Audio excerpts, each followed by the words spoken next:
Hello dear students, hope you all guys must be very well and studying by staying at home. You know that the first chapter of new revised syllabus is rotational dynamics. And if you look at this chapter is divided into two parts. The half part of this chapter is about a circular motion and half part is about a rotational motion. In the old syllabus, these two parts were included in two different chapters. And you know that we have already studied the circular motion. Up to the vertical circular motion, there is no change in the syllabus. The next half part of the chapter, that is rotational motion, that we are going to study here.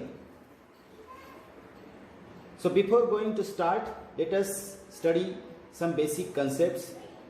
The first concept is moment of inertia. What is moment of inertia? You know rigid body. What is mean by rigid body? A body whose geometrical shape does not change under the action of applied force.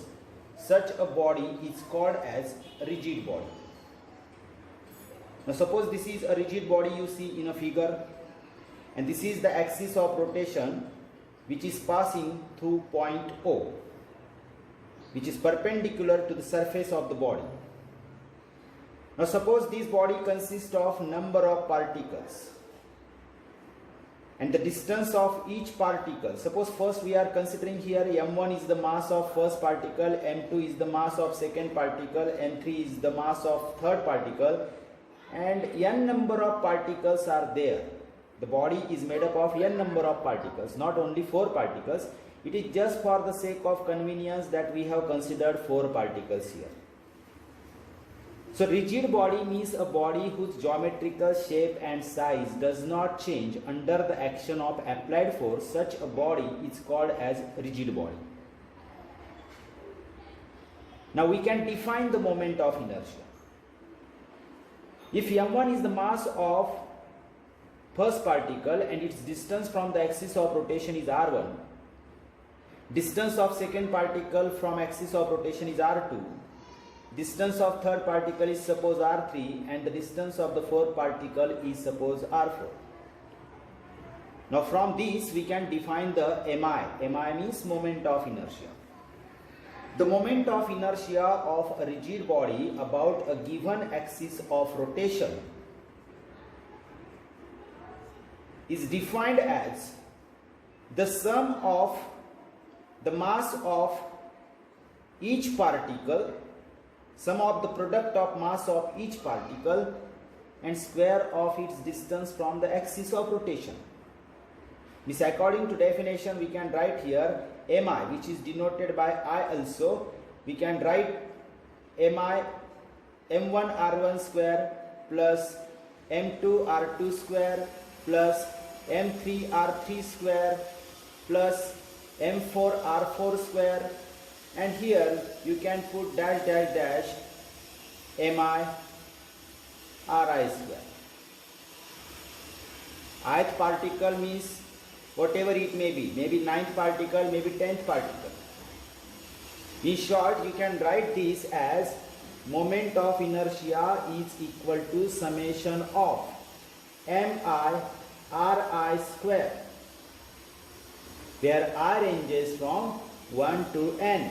If the last particles are nth particles and you are writing the product of mass of nth particle and square of its distance from the axis of rotation, then moment of inertia can be written like this: summation of mi ri square, where I ranges from first particle to nth particle. You can see here. So let us revise again what is the definition. The moment of inertia of a rigid body is defined as the sum of products of mass of each particle and the square of its distance from the axis of rotation. So it is very clear what is moment of inertia of a body.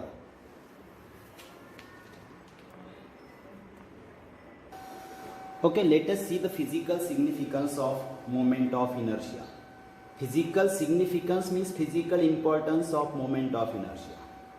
Students, if we compare two types of kinetic energies, means kinetic energy in translational motion, if we write the kinetic energy in translational motion, we write the formula half mv square. And in case of rotational motion,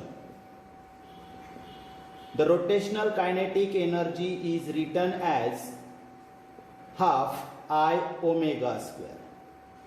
So if we compare these two types of kinetic energies, you can clearly see that moment of inertia replaces mass m in translational motion and angular velocity omega replaces linear velocity in translational motion. So moment of inertia depends on two things. The first thing, mass of each particle.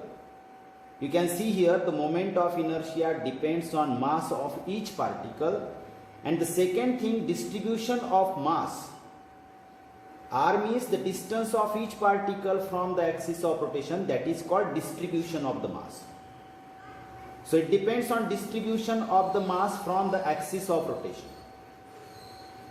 Now if you change the axis of rotation, if the place of the axis of rotation is suppose from here, then the mi changes. Mi changes because of the distribution changes. So this is the physical significance of moment of inertia. I hope it is clear. Okay, let us see the expression for kinetic energy of a rotating body. There may be the question in the examination which is very important. Obtain the expression for kinetic energy of a rotating body. So first you have to draw the figure like this. Here you can see a rigid body and start writing. Consider a rigid body rotating about an axis perpendicular to its plane and passing through point O with uniform angular velocity omega. Consider the body is made up of number of particles having masses m1, m2, dash dash dash, mn. Mn is the mass of nth particle. You see, m1 is the mass of first particle, m2 is the mass of second particle, and other particles are just considered here. This body is made up of number of particles, but for the sake of convenience we have considered here only two particles, and there is a third particle which is the nth particle. Number of particles.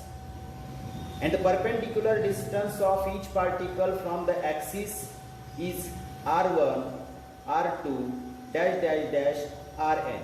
Rn is the distance of nth particle from axis of rotation. Now, here, if the body is rotating, it means each particle is performing UCM. UCM means uniform circular motion, that we have already studied. So each particle is performing UCM. So the linear velocity of each particle will be different. Even if the angular velocity is same for each particle. If the body is rotating with angular velocity omega, means angular velocity of each particle is also same. But linear speed is not same for each particle. So what could be the linear speed of each particle? If you write the linear speed of the first particle, it will be V1 is equal to R1 omega. This is the relation between linear velocity and angular velocity that we have already studied in circular motion. You must be remembering it. The linear velocity of second particle will be V2 is equal to R2 omega. See, angular speed is same. In this way, the linear velocity of nth particle will be Rn omega. So these are the linear velocities of all the particles of the body. Now, here, if we want to write the kinetic energy of the first particle, translational kinetic energy of first particle, if we denote it by E1, we can write half m1 v1 square. Now if we put the value of E1 from here, we get the kinetic energy of the first particle will be half into m1 into v1 square means r1 omega bracket square. So it could be written as half m1 r1 square omega square, square of two terms only. M1 is outside the bracket. Now similarly, translational kinetic energies of other particles can be directly written as E2 is equal to, which is the kinetic energy of second particle. It can be written as half m2 r2 square omega square. Similarly, the kinetic energy of nth particle can be written as half mn rn square omega square. So these are the translational kinetic energies of different particles of the body. Now rotational kinetic energy of the whole body means the sum of all these kinetic energies. So how can we write rotational kinetic energy of body? As the body is made up of all these particles, so energies of all these particles are added, we get the rotational kinetic energy of the body. So it can be written as E1 plus E2 plus E3 plus dash dash dash plus En, which is the energy of nth particle, kinetic energy. Now let us put the values all here. E1, which is half m1 r1 square omega square plus E2 is half m2 r2 square omega square plus dash dash dash plus En means half mn rn square omega square. Now if you look at this step, you see that half is included in each term and omega square is also present in each term. We can keep these common. So taking common half to one side, what we can write inside the bracket? m1 r1 square plus m2 r2 square plus dash dash dash plus mn rn square, and omega square is also common, so taken outside. On the other side it is taken common. So half and omega square are taken common, and what remains in each term is written inside the bracket. Now you can see this bracket is the definition of moment of inertia. So you can write here, but m1 r1 square plus m2 r2 square plus dash dash dash plus mn rn square means summation of mi ri square, where I ranges from 1 to n, and it is moment of inertia. This is the definition of moment of inertia. If we put this value in the above step, what we get? The rotational Ke, left side of our step is, see the left side here, rotational Ke of body is equal to half into, this bracket is I into omega square, and this is the expression for rotational Ke of a rigid body. So dear students, if you look at the whole expression, it is very easy to understand. Just see, draw the figure, consider the body is made up of number of particles.